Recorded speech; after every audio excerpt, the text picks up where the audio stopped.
Hey guys, today we are looking at Google's latest budget offering, the Pixel 9a. To be honest, budget phones have gotten really good over the past few years. You get crazy good specs at much lower price points. However, Google's Pixel 9a isn't trying to win a spec war, but instead, it focuses on what actually matters: a smooth experience, clean software, solid battery life, and a camera that punches way above its weight. In a world of massive phones, the Pixel 9a is refreshingly compact. If you hate those giant slabs that barely fit in your pockets, this phone is a dream to use. Of course, if you prefer big displays, this might not be for you. But for one-handed use, the Pixel 9a is super comfortable. Overall, phone feels premium and nice to hold, and comes with a plastic back, and it doesn't feel cheap. In fact, plastic bags do offer better durability according to me. And no camera bump means you can lay this phone flat on any surface without causing any wobbling issues. On the front, it's a different story. Its 1080p OLED display is surrounded by a very fat bezel. It's one of the fattest bezels found on any phones, even when you compare with the phones available at much lower price points. It doesn't hamper your usage in any way. I'm not saying it's a problem in terms of any functions. However, it doesn't look good. But once you use the phone for a few days, you kind of forget about it. However, if you are a person of aesthetics, then let me tell you that this phone is not going to win any awards in that category. To make matters worse in this department, the display is protected by an older generation Gorilla Glass. So make sure you install a screen protector as soon as you pull this phone out of your box. Once you get over the bezel concerns, you'll notice that Pixel 9a display feels really smooth. While navigating the UI in general, it's kind of smooth and nice. Scrolling through social media, it really feels fluid. Navigating the UI, absolutely no stutters. Even basic animation feels snappy and premium due to higher refresh rate of 120Hz. The smoothness can also be attributed to its well-optimized software.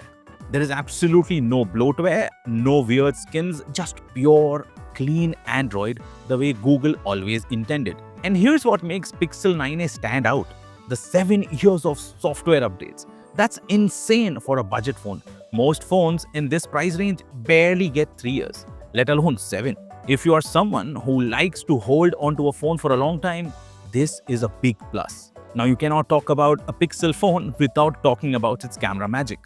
Pixels are known for their amazing image processing, and the Pixel 9a here is no exception. You get wide dynamic range, so even in tough lighting, your shadows and highlights look absolutely balanced.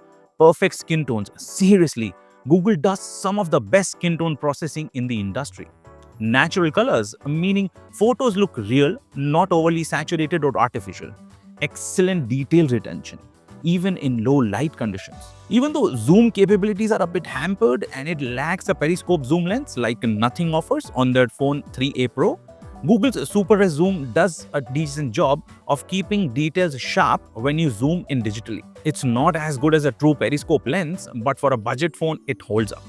Only complaint here is that I wish it could zoom a bit further into the scenes. Now, what about video? Well, for a budget phone, daytime video quality is surprisingly good. You get smooth stabilization, great color accuracy, nice sharpness in good lighting.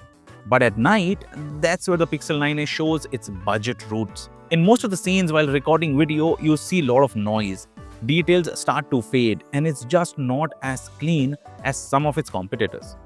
Still, if you're mostly shooting videos during the day, it's solid for this price range. Overall, it is a great camera for the price you pay, and its value proposition doesn't stop there.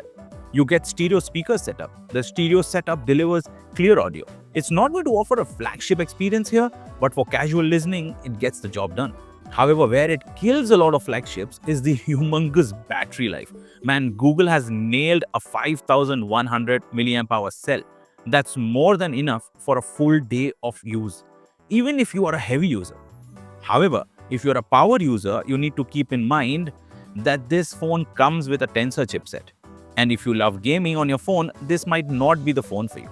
The Tensor chipset is fine for everyday tasks, but push it with demanding games and you'll see frame drops and stutters. Casual games, no problem, but intensive gaming sessions won't be satisfying for you on Pixel 9a.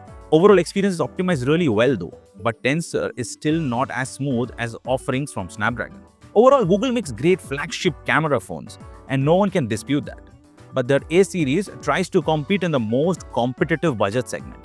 This segment is often driven by specs and performance being delivered at lower price points. However, getting a great phone at a lower price isn't just about decent specs, according to me. It's about long-term software support, a smooth experience, and smart AI features that make daily use feel premium, even when you pay half the price of a flagship. So if you want a compact phone with amazing cameras alongside pure Android with 7 years of updates and a solid battery life, then this is one of the best budget phones out there. But if you need a high-res display, flagship gaming performance, or the best low-light video and zooming capabilities, then you might want to look at other options. What do you think? Is the Pixel 9a a budget champ, or do you have your eyes on something else? Drop a comment below. And of course, don't forget to like, subscribe, and hit that bell icon for more reviews like this. Thank you for watching, guys. Cheers.